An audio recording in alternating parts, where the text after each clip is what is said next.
চিঠিতে তুমি কি লিখছো? খারাপ কিছু? না, তেমন কিছুই না, সাধারণ কয়েকটা কথা লিখছি। তাহলে কান্না করব কেন? তুমি তো একটা পাগলি, অল্পতেই কান্না করে ফেলো, তাই বলছি। আচ্ছা যাই হোক, রেহানা, তুমি কি জানো আমার সবচেয়ে বেশি মন খারাপ কখন হয়? কখন? তোমার চোখের পানি দেখলে। খারাপ কিছু যে কান্না করব? ঠিক আছে, কান্না করব না। হাসান, তোমার কি মন খারাপ? না। আচ্ছা, একটা কথা বলবো, শুনবা? আচ্ছা শুনবো, বলো। আজ শেষবারের মতো সেই গানটা শোনাবা? শেষবার বলতেছো কেন? এরপর থেকে আমি আর শুনতে চাইবো না, তাই। কেন? আরে, আজকের পর থেকে রেগুলার তুমি নতুন নতুন একটা করে গান শোনাবা। এক গান আর কতদিন ভালো লাগে বলো? ও আচ্ছা। হ্যাঁ, আর শোনো, কখনোই মন খারাপ করবা না, ঠিক আছে? মন খারাপ করব কেন? না, এমনিতেই আর কি বললাম। তোমার কি হয়েছে আমাকে বলো প্লিজ। আরে পাগলি, তেমন কিছুই না। আচ্ছা ঠিক আছে, রাত অনেক হয়েছে, এখন ঘুমাও। আচ্ছা ঠিক আছে, তুমি ঘুমাও।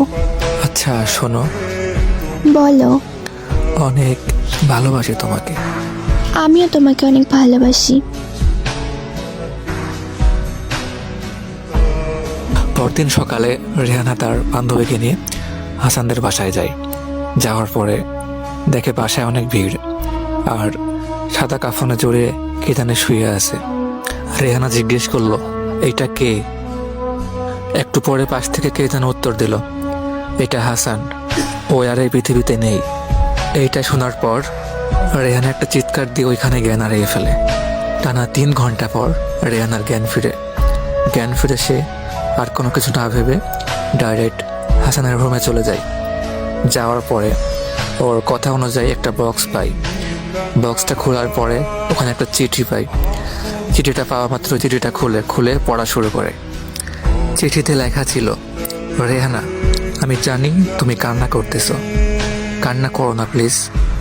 আচ্ছা রেহানা, তোমার কি মনে আছে তুমি একটা শাড়ি পছন্দ করছিলা? তোমার কি মনে আছে, লাল রঙের?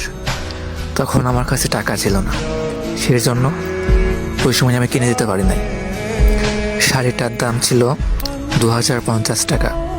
তখন আমার কাছে টাকা না থাকায় কিনতে পারি নাই। বাট কাল যখন আমার কাছে টাকা আসলো, হাতে টাকা পাইলাম, তখন তোমার সেই শাড়িটির কথা মনে পড়লো। কিন্তু যে দোকানে শাড়িটি পছন্দ করছিলা, সেই দোকানে অনেক খোঁজাখুঁজির পরেও শাড়িটি পেলাম না। পুরো মার্কেট খুঁজে অনেক কষ্টে সেই শাড়িটি পাইছি। পাওয়ার পরে দেখো, ওটা তোমার জন্য কিনে রেখে দিছি। দেখো বক্সের মধ্যে প্যাকেট করা আছে, নিচের দিকে হাত দাও, পাইবা।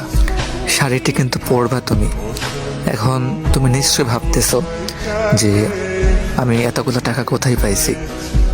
আশরাফ খানকে তো তুমি চেনোই, তোমার বাবার পরিচিত উনি একটা নতুন ওষুধ তৈরি করছে। ওইটা কোনো মানুষের শরীরে দিলে মাত্র 1 থেকে 2 ঘন্টার মধ্যেই সে মৃত্যুবরণ করবে। আর সে ওষুধটি পরীক্ষা করার জন্য একটি মানুষের বডি দরকার ছিল। সেই বডিটি আমি দিয়েছি, মনে করো না এমনি এমনি দিয়ে দিছি। আমাকে বলা হয়েছিল আমি যদি আমার বডিটা দিই তাহলে বিনিময়ে আমাকে 5 লক্ষ টাকা দিবে। আর আমি তো একটা ব্যর্থ ছেলে, আমার বাবার হার্টের অসুখ আছে, তার কোনো চিকিৎসা করতে পারতেছি না।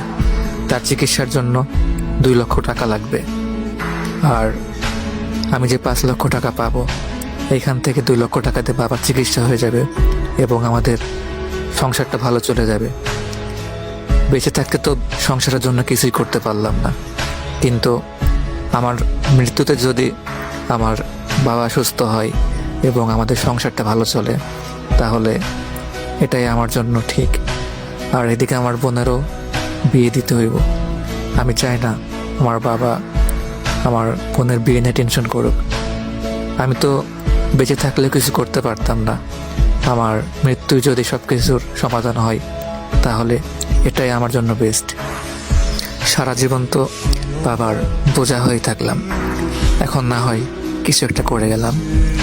এখন বাবার অপারেশনও হবে আর আমার বোনটির বিয়েও হয়ে যাবে। রেহানা, তোমার অনেক কষ্ট হতে চায় না? তোমাকে নিয়ে না আমার অনেক স্বপ্ন ছিল। আমাদের ছোট্ট একটি সংসার হবে, দুজনে একসঙ্গে থাকবো, অনেক ভালোবাসবো তোমাকে। কিন্তু দেখো, তোমাকে স্বার্থপরের মতো একা করে চলে গেলাম। আর তুমি না আমাকে ভুলে যেও। তুমি সুন্দর একটা ছেলে দেখে, ভালো একটা ছেলে দেখে বিয়ে করে ফেলো। আমি দেখবো তোমায় দূর আকাশ থেকে। এটি তোমার হাসান। সো যারা এই গল্পটি এই পর্যন্ত শুনছেন তারা সবাই প্লিজ, যদি গল্পটি ভালো লাগে এই পেজটি ফলো করে দিবেন।